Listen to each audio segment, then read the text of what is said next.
11 വയസ്സുകാരനും അവൻ്റെ കുറേ സുഹൃത്തുക്കളും നിരന്തരം പട്ടിണി കൊണ്ട് ജീവിക്കുന്ന കുറേ കുഞ്ഞുങ്ങളാണ്. ഒരു ദിവസം വിശപ്പ് സഹിക്കാൻ കഴിയാത്ത ഒരു രാത്രി ആ പട്ടണത്തിന്റെ ആ ഒരു ഗ്രാമത്തിന്റെ ഒരുപാട് കടകളിലെ പിന്നാമ്പുറങ്ങളിൽ ചെന്ന് അവർ ഭക്ഷണത്തിന് വേണ്ടി യാചിക്കുകയാണ്. ഒരുപാട് കടകളിൽ നിന്ന് അവരെ നിരസിച്ച് അവഗണിച്ച് അവിടുന്ന് ഇറക്കി വിട്ടപ്പോൾ ദൂരെ അവരുടെ ഒരു സ്റ്റേഡിയം ഉണ്ട്. ആ സ്റ്റേഡിയത്തോട് ചേർന്ന് നിൽക്കുന്ന ഒരു ബോർഡിൽ മക്ഡൊണാൾഡ്സ് എന്ന് പറയുന്ന വലിയ ഒരു ബ്രാൻഡിന്റെ ലൈറ്റുകൾ ഇങ്ങനെ മിന്നി മറയുകയാണ്. ആ ബ്രാൻഡിന്റെ പിന്നാമ്പുറത്തേക്ക്, ആ കടയുടെ പിന്നാമ്പുറത്തേക്ക് ഈ കുട്ടികൾ എല്ലാവരും കൂടെ പോയിട്ട് യാചിക്കുകയാണ്, ഞങ്ങൾക്ക് ഭക്ഷണം എന്തെങ്കിലും തരണം, ഇവിടെ അധികം വന്ന എന്തെങ്കിലും ബർഗർ എന്തെങ്കിലും ഉണ്ടാകുമോ എന്നുള്ള ചോദ്യത്തിൽ നിന്ന് അവിടെ ജോലി ചെയ്ത യജ്ഞയും യജ്ഞയുടെ സുഹൃത്തുക്കളും ഈ കുട്ടികളെ കാണുന്നു. ഈ കുട്ടികൾക്ക് അടുത്തേക്ക് വരുന്നു. നിങ്ങളൊന്നും കഴിച്ചില്ലയോ എന്ന് ചോദിക്കുമ്പോൾ അവർ പറയുന്നത് എന്തെങ്കിലും പഴയ എന്തെങ്കിലും ഭക്ഷണം ഇവിടെ ഉണ്ടോ എന്ന് ചോദിച്ചപ്പോൾ കുറെ ബർഗറുകൾ ഈ കുട്ടികൾക്ക് സമ്മാനമായി കഴിക്കാൻ വേണ്ടി കൊടുക്കുന്നു. അതൊരു നിരന്തരം ദൈനംദിന ജീവിതത്തിൽ എന്ന പോലെ ഈ കുട്ടികൾ നിരന്തരം വരുന്നു.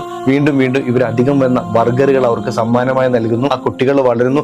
പിൽക്കാലത്ത് ഈ കുട്ടികളിൽ ഒരാൾ, ആദ്യം പറഞ്ഞ 11 വയസ്സുകാരൻ, ഇങ്ങനെ പടർന്ന് പന്തലിക്കുന്നു. ലോകമറിയപ്പെട്ട ഒരു സെലിബ്രിറ്റിയും ഒരു ഫുട്ബോൾ താരമൊക്കെ ആയി മാറുന്നു.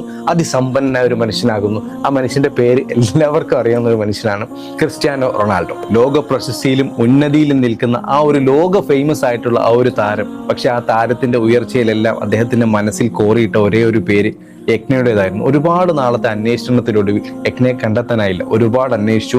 പോർച്ചുഗലിന്റെ ഗ്രാമങ്ങൾ, നഗരങ്ങൾ, ചെറിയ കോളനികൾ എല്ലായിടത്തും യജ്ഞയെ അന്വേഷിച്ചു. വർഷങ്ങൾ നീണ്ട ഒരു അന്വേഷണം. പക്ഷെ യജ്ഞയെ കണ്ടെത്താനായില്ല. ഒടുവിൽ ഒരുപാട് നാളത്തെ പരിശ്രമത്തിന് ശേഷം, വർഷങ്ങൾക്ക് ശേഷം യജ്ഞയെ കണ്ടെത്തി. യജ്ഞയെ കണ്ടെത്തിയപ്പോൾ യജ്ഞയ്ക്ക് കൊടുക്കാൻ വേണ്ടി അതിമനോഹരമായ ഒരു സമ്മാനവും നമ്മുടെ പ്രിയപ്പെട്ട ക്രിസ്ത്യാനോ റൊണാൾഡോ തന്റെ ബാല്യകാലത്തിൽ വിശപ്പടക്കാൻ വേണ്ടി ഒരു ബർഗർ കൊടുത്ത, ഒരു ഭക്ഷണം കൊടുത്ത ആ ഒരു സുഹൃത്തിന് അല്ലെങ്കിൽ ആ ഒരു സഹോദരിക്ക് വേണ്ടി ക്രിസ്ത്യാനോ റൊണാൾഡോ സമ്മാനമായി കൊടുത്തത് മനോഹരമായ ഒരു റെസ്റ്റോറന്റ് ആയിരുന്നു. തന്റെ ദാരിദ്ര്യത്തിലും പട്ടിണിയിലും തന്റെ ഒരു നേരത്തെ ഭക്ഷണം കൊടുത്ത ആ ഒരാൾക്ക് വേണ്ടിയിട്ട് ഇത്രയും വലിയ ഫേമസ് ആയിട്ട്, ഇത്രയും വലിയ താരമായിട്ടും ക്രിസ്ത്യാനോ റൊണാൾഡോയെ പോലൊരാൾ അവരെ കാത്തിരുന്ന് അവർക്ക് ഇങ്ങനെ ഒരു സമ്മാനം കൊടുത്തപ്പോൾ അതിൽ നമ്മുടെ ജീവിതത്തിൽ ഏറ്റവും വലിയൊരു ഗുണപാഠം എന്ന് തന്നെ പറയേണ്ടി വരും. കാരണം നമ്മുടെ ജീവിതത്തിലും പിൽക്കാലത്ത് നമ്മുടെ ഇല്ലായ്മയിലും വല്ലായ്മയിലും ഒക്കെ നമ്മളെ സഹായിച്ച ഏതെങ്കിലും ഒരു വ്യക്തി ഉണ്ടായിരിക്കും. ആ വ്യക്തിയെ നമ്മുടെ ജീവിതത്തിൽ നിന്നും ഒരിക്കലും മറക്കരുത്.